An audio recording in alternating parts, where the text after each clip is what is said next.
이 시간 함께 보실 하나님 말씀은 사사기 8장 22절부터 28절까지의 말씀입니다. 사사기 8장 22절부터 28절까지의 말씀, 구약성경 사사기 8장 22절부터 28절까지의 말씀을 저와 여러분이 한 절씩 교독하고 마지막 절은 함께 읽도록 하겠습니다. 사사기 8장 22절부터 28절까지의 말씀, 하나님 말씀입니다. 그때 이스라엘 사람들이 기드온에게 이르되 당신이 우리를 미디안의 손에서 구원하셨으니 당신과 당신의 아들과 당신의 손자가 우리를 다스리소서 하는지라.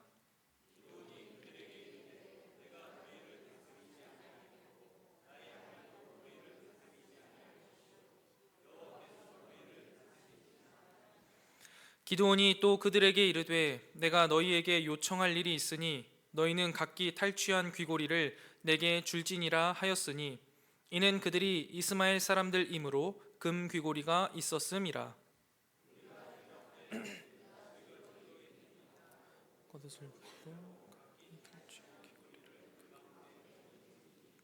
기드온이 요청한 금 귀고리의 무게가 금 1700세겔이요 그 외에 또 초승달 장식들과 폐물과 미디안 왕들이 입었던 자색 의복과 또 그 외에 그들의 낙타 목에 둘렀던 사슬이 있었더라.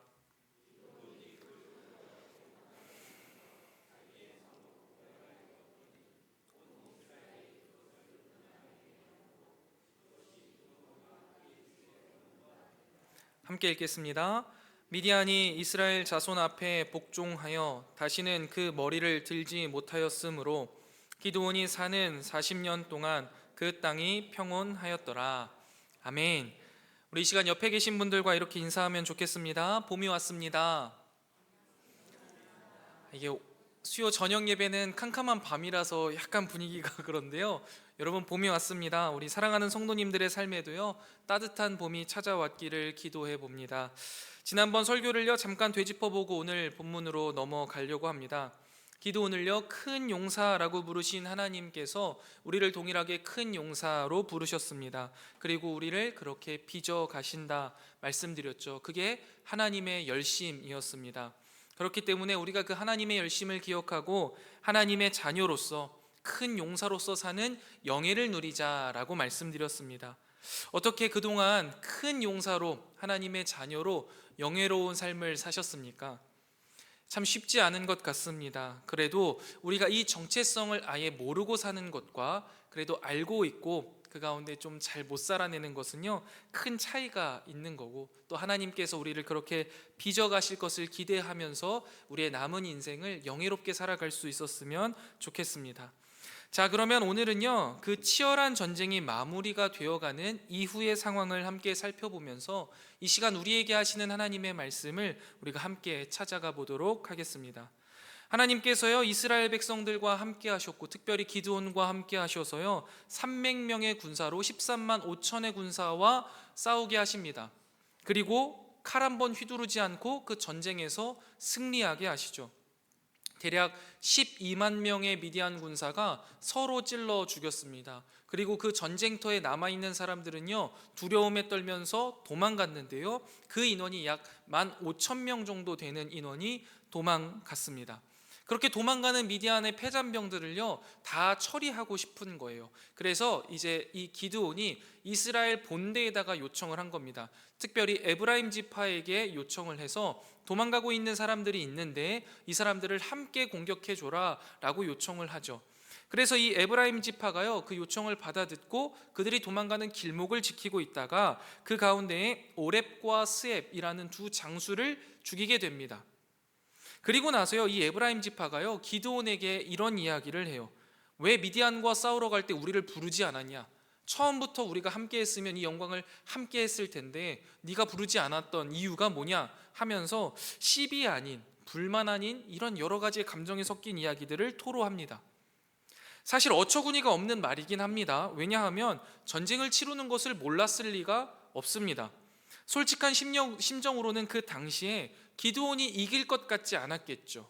그래서 당연히 참전하지 않은 거예요. 그런데 그럼에도 불구하고 자신의 힘과 능력으로, 에브라임 지파의 그 힘과 능력으로요, 불만을 토로하는 모습입니다. 여러분, 이 에브라임 지파는요, 이스라엘 지파 중에서요, 유다 지파와 거의 동등할 정도로, 견줄 정도로요, 매우 크고 힘이 있는 지파입니다. 성경에서도요, 이스라엘을요, 이스라엘아 혹은 야고바라고 부르기도 하는데요, 때때로는요, 에브라임아라고 부르기도 할 정도로 굉장히 대표성을 띠고 있는 지파인 거죠. 그만큼 힘과 능력이 있었던 거예요. 이런 에브라임 지파가요, 불만을 탁 토로하자 기드온이 어떻게 하냐면, 내가 이제까지 행한 일이 너희가 한 것과 비교되지 않는다. 에브라임의 끝물 포도가 아비에셀의 만물 포도보다 낫다라고 말하면서 납작 엎드려서 자신을 확 낮추어서요, 그들의 불만, 그들의 노여움을 풀어줍니다. 그리고 계속 전쟁이 아직 마무리가 되지 않아서 기드온과 그의 군사들 300명이요, 남은 이제 잔당들을 막 처리하려고 계속 진격하고 있습니다. 그런데 이 군사들이 많이 지친 나머지 숫곳이라는 지역에서요, 잠시 머물러서 그들에게 먹을 것을 좀 달라라고 요청을 했습니다. 그런데요, 이 숫곳 사람들이요, 아직 이 전쟁에서 완벽하게 승리하지 않은 당신들에게 우리가 먹을 것을 줄 수 없다. 혹시나 조금의 부담감도 갖고 싶지 않다라면서요, 먹을 것을 주지 않습니다. 왜냐하면 생각해 봤을 때 그렇죠. 지금 패잔병이라고 할지라도 도망가고 있는 미디안은 15,000명, 그것을 쫓고 있는 기드온과 용사는 300명이니까 이 전쟁이 아직 다 끝났다고 생각이 되지 않는 거예요. 혹시나 여기에서 기드온이 삐끗해서 기드온이 지고 이 미디안 남은 15,000명이 돌아오면서 그들에게 너 미디안을 안 도와주고 기드온을 도와줬지 하면서 이제 분풀이를 할까봐, 그럴 수 없다, 우리는 그냥 중립을 지키겠다라고 하는 거죠. 그런데요, 여러분, 이러한 답을 들은 기드온의 반응이요, 이전에 에브라임과 대화할 때하고는요, 너무 극단적으로 다릅니다. 7절 말씀을 한번 보실래요? 뭐라고 말하냐면, 여호와께서 세바와 살문나, 여기서 세바와 살문나는 미디안의 두 왕입니다. 내 손에 넘겨주신 후에 내가 가서 이기고 와서 내가 들가시와 찔레로 너희의 살을 찢으리라 라고 말합니다. 이게 무슨 말이에요? 그런 식으로 나온다 이거지. 내가 가서 미디안 왕들을 이기고 돌아오는 길에 니들 다 죽여버릴 거야. 나에게 감히 그럴 수가 있어? 이런 식으로 완전 극단적으로 나오는 거예요. 그리고 이 숫곳을 그렇게 지나서요, 브누엘이라는 지역에 또 배고프게 간 거예요. 먹을 것을 얻지 못했으니까요. 동일하게 부탁합니다. 그런데 브누엘 지역 사람들도요, 동일하게 거절합니다. 그러니까 여기에서는요, 또 같이 분노해서 뭐라고 이야기하냐면, 내가 평안히 돌아올 때 너희들의 망대를 부술 거야. 니들 다 부셔버릴 거야. 이렇게 이야기를 합니다. 여러분, 이러한 기드온의 모습을 볼 때요, 에브라임의 불평을 들었을 때는 뛰어난 외교적 수사를 가지고 그들을 설득하고 자신을 낮추었던 모습과는 전혀 다른 매우 폭력적인 반응이라고 보여집니다. 이러한 상황 속에서요, 기드온은 계속해서 이 전쟁을 마무리하기 위해 강행군을 펼칩니다. 미디안의 왕 세바와 살문나가요, 갈곳이라는 곳에서 진을 치고요, 성경에 보면은 안심했다라고 되어 있어요. 이제 더 이상 쫓아오지 않겠지라는 생각을 한 거예요. 이렇게 방심한 틈을 타서요, 기드온은 그들을 공격합니다. 그리고 미디안의 두 왕 세바와 살문나를 사로잡고 남은 모든 진영을 격파하는 대승을 거두게 됩니다. 그렇게 승전보를 외치면서 돌아오는 길에 남은 일이 있죠. 숫곳을 들려서요, 숫곳으로 가는 길 중에 한 소년을 잡아서 막 신문을 합니다. 물어보는 거죠. 야, 니네 숫곳 지역에 있는 사람들 중에 가장 힘이 있는 사람들이 누구야? 그 힘 있는 사람들 명단을 가져와. 내가 그들을 치리라 라고 이야기해요. 그러자 장로들 77명을 말합니다. 그리고요, 그가 했던 말 그대로 들가시와 찔레로요, 숫곳 사람들을 징벌합니다. 오는 길에 브누엘 망대에 들려서요, 그 망대를요 진짜로 헐어버려요. 그 성읍 사람들을 죽이고, 그리고 나서 고향으로 복귀합니다. 여러분, 우리가 기드온을 처음 만났을 때의 모습 기억하십니까? 소심하고 겁 많은 모습이던 기드온이요, 굉장히 폭력적이고 공격적인 모습으로 변해버렸음을 알 수 있는 부분이죠. 기드온이 이제 잡아온 미디안의 두 왕인 세바와 살문나에게요, 질문을 하나 합니다. 니들이 그동안 어떤 이스라엘 사람들을 죽였냐? 라고 물어봐요. 그러자 이 질문에 그들이 뭐라고 말하냐면, 자신들이 죽인 자들이 누구인지는 정확하게 모르겠지만 기드온 당신과 같은 모습이라서 하나같이 왕자들의 모습과 같은 사람들을 죽였다라고 이야기합니다. 누구를 죽였는지는 중요한 게 아니라요, 이 본문에서 짚을 수 있는 부분은요, 기드온의 모습이 어떤 모습으로 보였다라는 거예요. 왕자와 같은 모습으로, 왕의 아들과 같은 모습으로 보였다라는 거예요. 기드온이 다른 백성들과는 구별되는 권력자의 복장이나 장신구를 했기 때문에 그렇게 보여졌을 수도 있겠지만, 이제 그를요 큰 용사로 부르시고 빚어가시는 하나님을 통해서요, 포도주 즙틀에서 이삭이나 까불르던 그 기드온이 이제 어엿한 왕의 아들과 같은 모습으로, 그런 아우라를 풍기는 사람이 되었음을 볼 수 있는 부분이기도 합니다. 이제 겉으로 볼 때 그는 큰 용사인 거예요. 전장에서도요 엄청난 대승을 거두었고, 다른 나라 왕들이 보기에도 왕의 아들로 보일 정도로 그에게는 아우라가 생긴 것이죠. 그런데 그의 행동들이나 마음가짐, 신앙의 행태를 보면요, 뭔가 드러난 모습에 비해 비할 수 없는 믿음 없는 모습과 부족한 모습이 계속 드러나고 있습니다. 이 부분을 이제 저희가 계속 살펴볼 건데요, 그렇게 이스라엘을 죽인 세바와 살문나를 이제 죽이려고 하는데 직접 죽이지 않습니다. 그리고 자기 맏아들 여델에게 네가 가서 죽여라 라고 이야기해요. 그런데 이 여엘이요 너무 어리고 두려운 마음에 그 일을 행하지 못합니다. 그러자 기드온이 나서서 직접 죽여버려요. 그리고 그들의 낙타목에 있었던 초승달 장식, 왕의 그 장식을 떼어서 가져가 버립니다. 이렇게 전쟁이 마무리된 겁니다. 여러분, 지금 보는 기드온은요 외적으로 볼 때 정말 큰 용사입니다. 대단한 용사예요. 이스라엘 사람들이요 그에게 뭐라고 말합니까? 당신이 우리를 미디안의 손에서 구원하였으니 당신과 당신 아들과 당신 손자들이 우리를 다스려 주시옵소서 라고 말할 정도예요. 모든 문제가 해결됐고, 겉으로 볼 때 기드온은요 큰 용사를 넘어 왕의 자리까지 오를 수 있는 사람으로 보이는 거예요. 이렇게 해피엔딩으로 끝나면 너무나 좋겠는데요, 절벽 구멍에서 구멍을 파고 들어가 미디안의 공격을 피해 겨우 목숨만 구하던 이스라엘 백성들이 13만이 넘는 미디안의 군대를 전멸시키고 그들에게서 뺏은 전리품을 나누어 가지고요, 포도주 즙틀에서 맨손으로 미리삭을 까부르던 겁쟁이 기드온이 이스라엘 사람들에게 왕으로 세워줄 만큼 굉장한 위엄과 능력을 가지게 되었고, 미디안의 왕들이 가지고 있었던 초승달 장식이나 그들의 보라색 옷을 입고 있는 상황이에요. 겉으로 볼 때 너무나 큰 능력을 가졌고 해피엔딩처럼 보이는데요, 바로 사실 이 지점이요 가장 큰 문제가 발생하는 부분입니다. 그게 뭐냐면요, 여러분, 이스라엘 백성들이요 하나님을 잊어버린 거예요. 하나님의 일하심을요 새카맣게 잊어버리는 거예요. 지금 이스라엘 백성들이요 기드온이 자신들을 미디안의 손에서 구원했다라고 고백하고 있잖아요. 여러분, 이것은요 사실이 아닙니다. 어느 사람의 능력을 가지고 300명의 군사를 가지고 13만 5천 명의 군사와 싸워서 이길 수 있겠습니까? 분명히 이스라엘 백성을 구원하신 것은 하나님임에도 불구하고요, 이 이스라엘 백성들은 기드온이 했다라고 보고 있습니다. 여러분, 기드온이 한 게 무엇이 있습니까? 그가 적극적으로 한 것은요, 남은 패잔병들을 끝까지 처리하는 것, 그리고 그 처리하는 과정 가운데 자신들의 동족들을 잔인하고 공격적으로 처리한 것 뿐이었습니다. 이게 사람들의 눈으로 볼 때는요 카리스마로 보여졌을지 모르겠지만, 성경적으로 봤을 때 어디까지나 자신의 감정을 주체하지 못하고 죄의 모습을 행한 것으로밖에 보이지 않죠. 그런데도 이스라엘 백성들은요 하나님을 잊어버리는 거예요. 또 잊어버린 거죠. 그리고 눈앞에 보이는 기드온을 왕으로 삼으려고 합니다. 여러분, 이건 비단 이스라엘의 문제만이 아닙니다. 우리의 삶에도요 이러한 실수들을 우리는 종종 해요. 참 많이 할 수도 있고요. 내 삶의 모든 것들이 다 하나님이 하셨음에도 불구하고, 하나님의 은혜로서 된 일임에도 불구하고요 이것을 잊어버립니다. 그리고 그 문제를 해결해 준 사람, 혹은 그 문제를 해결해 준 방법, 그 문제를 해결해 준 어떠한 것 아니면 상황에요 우리가 지나치게 의존하곤 합니다. 우리와 이스라엘 백성들이 비슷한 모습인 거예요.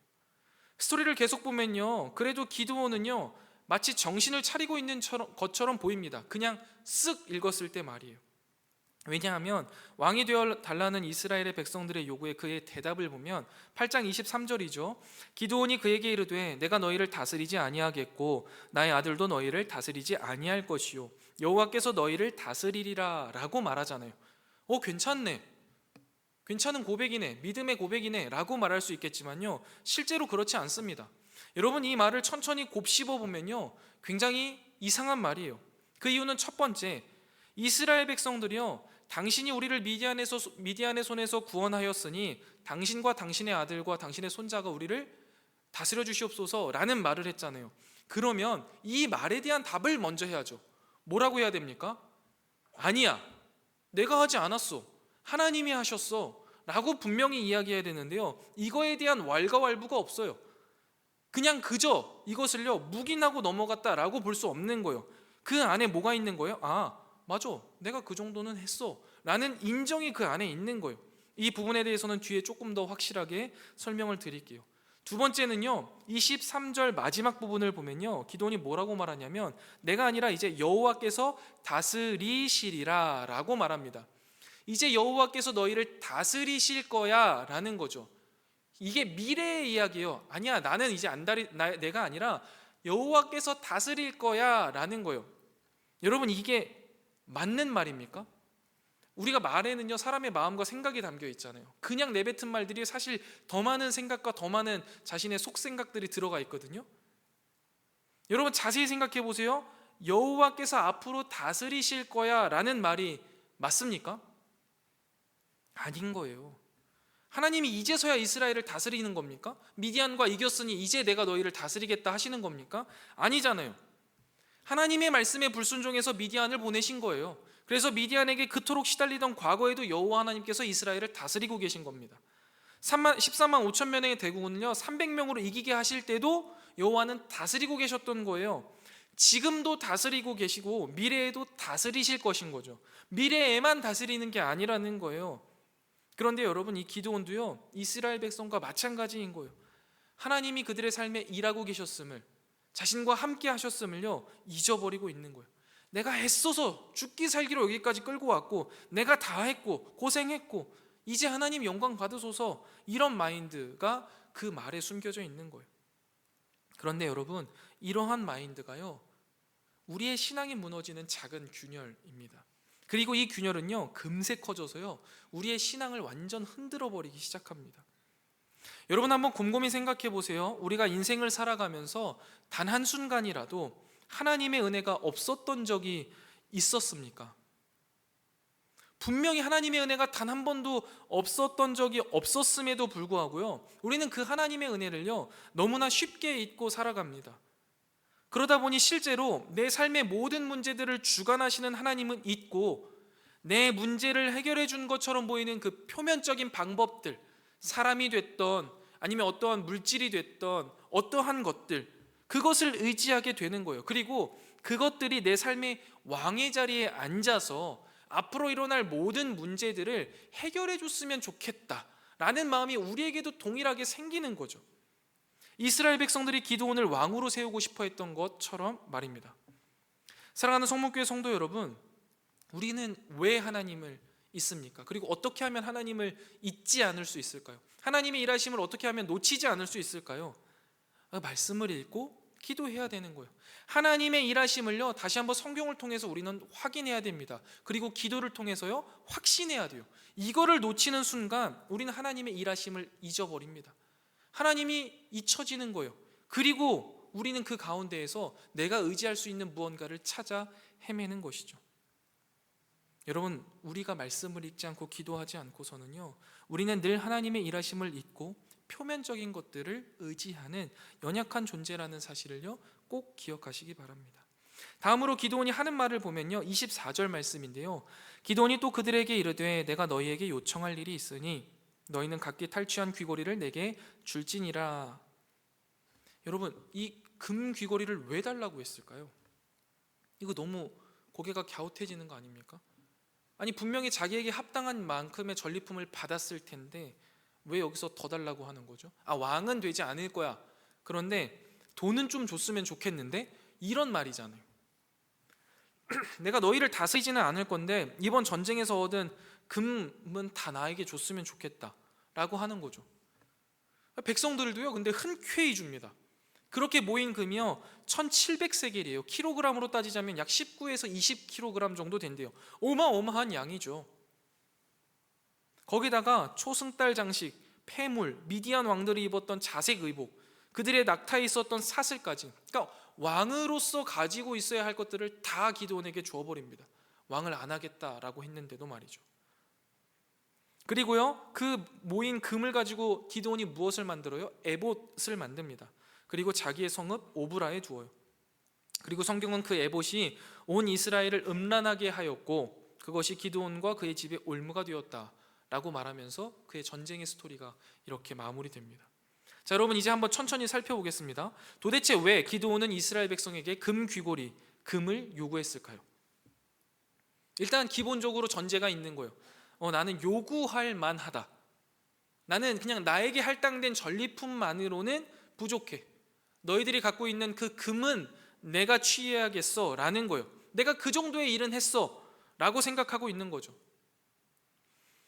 아까 하나님의 은혜로 믿음의 승리를 거두고 나서요 우리는 그 하나님의 일하심을 금방 잊어먹는다 했잖아요. 기드온도 똑같은 거예요. 하나님의 일하심, 하나님의 은혜를 잊어버리면요 우리의 마음속에 스멀스멀 올라오는 게 뭐냐면요 공로의식이에요. 공로의식이라는 거는요 내가 했다, 내가 일구었다 라는 거예요. 그래서 이 공로의식에는요 내가 한 것들, 내가 흘린 피땀을 보상받아야 한다라는 집착이요 필연적으로 수반됩니다. 그렇기 때문에요 그로 인해서 늘 채워지지 않는 욕망이요 그 가운데 생길 수밖에 없는 거예요. 그런데 하나님의 일하심을 잊은 기드온에게요 그런 공로의식이 생기기 시작하고 자리 잡은 거예요. 그냥 달라는 거죠.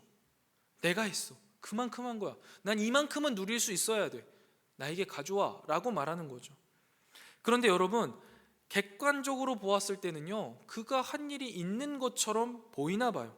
왜냐하면 모든 백성들이 기쁨으로 내잖아요. 야 네가 한 게 뭐가 있어, 뭘 달라고 그래, 이렇게 말하지 않고 다 갖다 주거든요.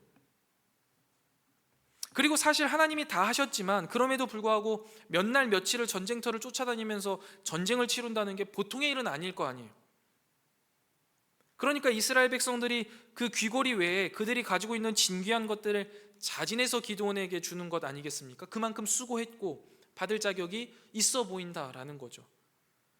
맞아요. 기드온의 수고가 없을 수는 없습니다. 그러나 그 수고는요 이스라엘 백성들이 아는 것보다 하나님이 더 잘 아시죠. 하나님이 아신다는 건 뭐예요? 하나님이 아시기에 분명히 그 수고에 합당한 것들을 하나님이 거두게 하실 겁니다. 그런데 이것을 기다리지 못하는 거예요. 왜요? 자신의 공로, 내가 했기 때문에 이거를 기다리지 못하고 하나님이 주신 것에 만족하지 못하는 거죠. 그러면 생긴 게 뭐예요? 욕심입니다. 공로의식이 생기면요 여러분 욕심이 생겨요. 집착이 생겨서 욕심으로 가는 거예요. 그런데 여러분 야고보서 1장 15절에 뭐라고 말하고 있습니까? 욕심이 잉태한 즉 죄가 났고 죄가 장성한 즉 사망이라 이야기하지요. 여러분 이 공로의식으로 인해서 생긴 욕심은요 결국 죄를 낳은 겁니다. 그게 기드온의 역할인 거죠. 기드온이 지금 하고 있는 일이죠. 그리고 결국 그 죄는요 사망으로 우리를 이끌어 갑니다. 그리고 그 욕심의 결정판이 뭐냐면요 여러분 바로 에봇이에요. 여러분 에봇은요 출애굽기 28장에 처음 나오는데요 거기에 따르면요 제사장의 의복 중 하나입니다. 화면에 띄워주실 건데요 앞판과 뒷판에 두 개의 옷감을 짜서요 어깨 견대를 짜서 두 개를 연결합니다. 그래가지고 가슴과 등을 덮는 긴 조끼 형태의 겉옷이에요. 화려하고 값진 여러 색실로 짜고요 두 견에는요 12지파의 이름을 새긴 호마노 보석이 달려 있어요. 가슴에는 12보석을 단 흉패를 붙이고요 허리에는 여러 색으로 한 띠를 만듭니다. 이 에봇은 언제 쓰이는 거냐면요 대제사장이요 하나님의 뜻을 물을 때 쓰입니다. 이게 하나님의 뜻입니까 아닙니까? 그 앞에 우림과 둠림이라는 게 있거든요. 그래서 하나님께 물어보고 거기서 맞다 아니다를 판결받을 때 이 옷을 입습니다. 그리고 이것보다 조금 더 간소화된 에봇을 입고는요 하나님을 섬기는 일이나 행사에 쓰였던 것으로 말하고 있어요.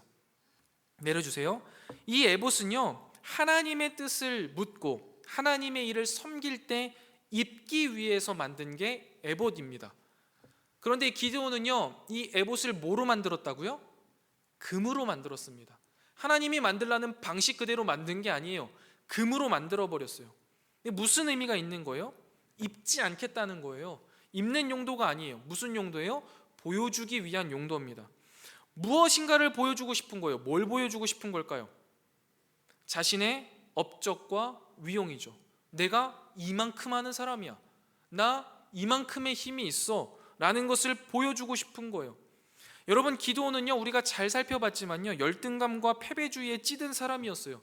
지난번 설교 때도 설명드렸고 오늘 설교 초반부에 말씀드렸던 에브라임과의 대화와 숫꽃과 분우엘과의 대화의 차이를 보면요, 그가 전형적인 강약, 약강의 인간형이라는 것을 알 수 있어요. 자신보다 힘이 세고 거대한 에브라임 앞에서는요, 납작 엎드려 버립니다. 그런데요, 자신보다 힘이 없어 보이고 변두리 성읍인 숫곳에는요, 폭력적이에요. 지나치게 잔인해요. 이런 모습을 보면서요, 기드온은 여전히 이 열등감과 패배주의에 찌든 사람이라는 걸 볼 수 있어요. 여러분, 이 열등감과 패배주의에 찌든 사람들의 특징이 뭔지 아세요? 보여지는 것을 굉장히 중요하게 생각합니다. 그래서요, 겉으로 뭔가를 자꾸만 보여주려고 하는 거예요. 이 기드온이 그런 겁니다. 그래서요, 금 에봇을 만들어 두었어요. 내가 왕은 되지 않겠지만 내 공로에 대한 타당한 보상과 대우를 받고 싶다라는 거예요. 앞으로 우리 집에 와서 하나님의 뜻을 물어, 이런 거죠. 사랑하는 성목교회 성도 여러분, 우리가요, 하나님의 일하심을 잊어버리면요, 우리 삶에 대한 공로의식이 생기기 시작합니다. 공로의식은요, 필연적으로 내가 흘린 피와 땀에 대한 보상을 받아야 된다는 집착을 수반하게 돼요. 그리고 늘 채워지지 않는 그 욕망이 생긴다라는 거죠. 욕심이 생겨요. 그리고 이것들을 어떻게 하면 채울 수 있을까, 다른 장치들을 찾고 필요로 하게 되는데요, 기드온이 찾은 건 뭐예요? 금 에봇이에요. 이게 의미가 참 많거든요. 그 당시의 성막은요, 여러분, 실로라는 곳에 있었어요. 그런데도 불구하고요, 금 에봇을 만들어서 자기의 성읍 오브라에 두죠. 이 의도는 뭐냐면요, 실로보다 나에게 와서 하나님의 뜻을 물어라, 이제 권력을 움켜쥐겠다라는 거예요. 왕은 되지 않겠지만 실세가 되겠다라는 거예요. 하나님의 일하심을 잊자 공로의식이 생겨요. 공로의식이 생기자 자신의 채워지지 않는 이 욕망을 해결해 줄 방법들을 찾게 되고, 그 방법이 바로 금 에봇이었던 것이죠. 입으로는 왕이 되지 않겠다라고 했지만 실제적인 삶에서는요, 왕이 되고 있었던 거예요. 아니요, 왕 그 이상이 되고 싶었던 모순된 모습이 바로 기드온의 금 에봇인 거죠. 여러분, 이렇게 됨으로써요, 참 아이러니한데요, 우리가 잘 생각해 보세요. 기드온에게 하나님이 제일 처음 맡기셨던 사역이 무엇이었습니까? 사명이 오브라에서 아버지의 집에 있는 바알의 제사상을 무너뜨리는 거예요. 제단을 무너뜨리는 거였습니다. 그렇게 함으로써 여룻바알이라는 그 호칭을 얻었잖아요. 그렇게 하나님의 일하심을 경험했고 그렇게 큰 용사로 나아가기 시작했잖아요. 그런데 지금은 그 동일한 장소 오브라에다가요, 금 에봇을 세워놓고 나는 왕이 되지 않겠지만 왕의 역할을 하고 싶다라는 표현을 하면서 우상 아닌 우상을 세워놓고 이스라엘 백성들을 혼란 가운데, 오히려 보이지 않는 더 큰 우상 가운데 이끌어가는 그 모습으로 변질되어 버렸습니다. 언약 공동체를 무너뜨리는 역할을 사사 기드온이 하게 된 거예요. 사랑하는 성목교회 성도 여러분, 이게 기드온의 삶이었고 기드온의 모습이었습니다. 그렇다면 이건 기드온의 문제였을까요? 아니에요. 우리의 삶을 되돌아보면요, 우리도 동일한 모습을 갖고 있을 때가 너무나 많다는 거예요. 우리는 우리의 삶에요, 하나님의 일하심을 말씀과 기도를 통해 분명하게 확신하고 있습니까? 아니면 하나님의 일하심을 잊고 살고 있지는 않으십니까? 기드온을 왕으로 세우려고 했던 이스라엘 백성들처럼 물질을 내 삶의 왕으로, 스펙을 내 삶의 왕으로, 내 안에 하나님을 대체할 만한 금 에봇을 만들어 놓고 살아가고 있지는 않느냐라는 거죠. 지금 이 시간 예배의 자리에 나온 것조차도 하나님의 전적인 은혜임을 고백하십니까? 나의 삶의 모든 순간순간들이 다 하나님의 은혜라고 고백하세요.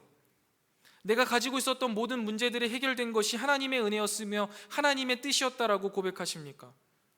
하나님이 어떠한 분이신지를 말씀을 통해 늘 깨닫고 기도를 통해 확신하지 않는다면요, 우리는 하나님의 일하심을 잊어버리게 돼요. 그러면 우리 마음속에 스멀스멀 이 공로의식이 자리 잡게 돼요. 내가 한 것이라는 착각이 들기 시작하는 거예요. 그리고 내가 했고 내가 해내야 되기 때문에 필연적으로 이것에 대한 합당한 보상과 대우를 원하게 돼요. 집착하게 되고 욕심이 생기기 시작합니다.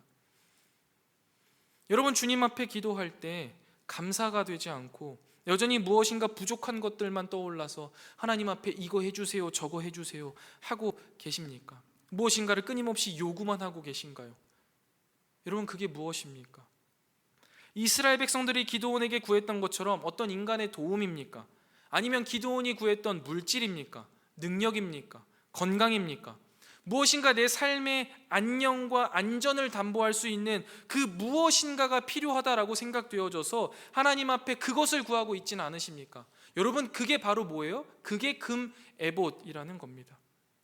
내 삶에 금 에봇을 들여놓고 싶은 욕망에 사로잡혀서요, 기드온처럼 하나님, 당신께서 내 삶을 다스리십니다, 하나님만이 나의 왕이십니다 라고 고백하지만 실제로 내 삶에 내 스스로가 왕이 되어서 물질을 모아서 금 에봇을 만들고 화려한 스펙을 모아서 금 에봇을 만들고 있는 우리의 모습이 분명히 우리 가운데 있을 수 있다라는 것이죠.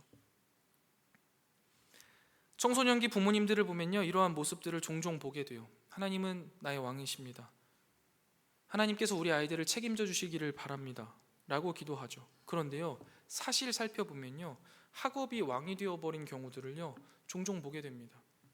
아이들 중간고사, 기말고사 기간이 되면요, 예배 시간에 제정신 차리고 있는 애들이요 극히 드물어요. 그래도 이 친구들은 나은 편이에요. 예배에 나왔으니까. 아예 주일이 되면요, 학원이나 과외로 아이들을 막 빼는 분들도 많이 계세요. 그런데 여러분, 잘 생각해 보세요. 하나님이 이 아이의 삶을 책임지길 원합니다, 내 삶의 왕은 하나님이십니다 라고 기도하면서 실제로는요, 학원과 과외를 통해 좋은 대학이라는 금 에봇이 있어야지만 내 삶에 안전하고 우리 아이의 삶이 평안할 거다라고 생각하는 모습이 우리 안에 있다라는 거예요. 그렇게 금 에봇을 쌓아가고 있는 거죠. 신앙생활을 하면서도 여러분 마찬가지예요. 내 삶을 하나님이 다스리십니다 라고 고백하지만 내 삶에 여전히 해결되지 않는 문제들, 아니면 해결되지 않을 것 같은 문제들을 해결해 줄 수 있을 만한 것들을 우리는 찾아서요, 그것을 금 에봇으로 내 삶 가운데에 넣어놓기를 원해요. 그래서 모든 문제들을 그 금 에봇이 해결해 줄 것이라고 생각하는 거죠. 우리는 우리의 삶 속에서요, 하나님을 대신하는 그 무엇인가를 구비해 놓고 싶은 유혹과 시험에요 늘 서 있습니다. 그게 금 에봇이에요. 이것을 부숴야 한다라는 거예요. 이 도전에 정면으로 맞서 싸우자는 거예요. 기드온에게는요 금 에봇이 있었죠, 실제로. 그래서 그것을 가지고 있어서 그의 삶이 만족스러웠고 하나님 보시기에 성공적인 삶이었나요? 아니에요. 그렇지 않잖아요. 오히려 이스라엘 백성들이요 혼란스럽게 하는 역할밖에 감당하지 않았어요. 이스라엘 백성들도 한번 생각해 보세요. 하나님이 그들의 왕이 되어 주셨음을 버리고 오히려 인간 왕을 세워서 실제로 그들의 삶이 정말 만족스러웠나요? 성공적이었나요? 아니잖아요. 오히려 여러분, 오직 여호와 하나님께서 이스라엘의 유일한 왕이 되어 주셨을 때 기드온이 300명의 군사를 가지고 13만 5천 명의 군사를 이길 수 있었습니다. 이스라엘 백성들이요 전쟁 한번 치르지 않고요 출애굽할 수 있었던 거예요. 우리는 그것을 기억해야 되는 거예요.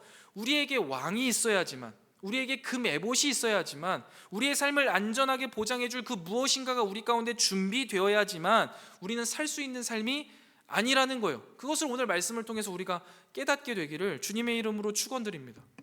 여러분, 우리 삶 속에 금 에봇은요 필요가 없는 거예요. 저에게 올 한 해는요 참 중요한 해입니다.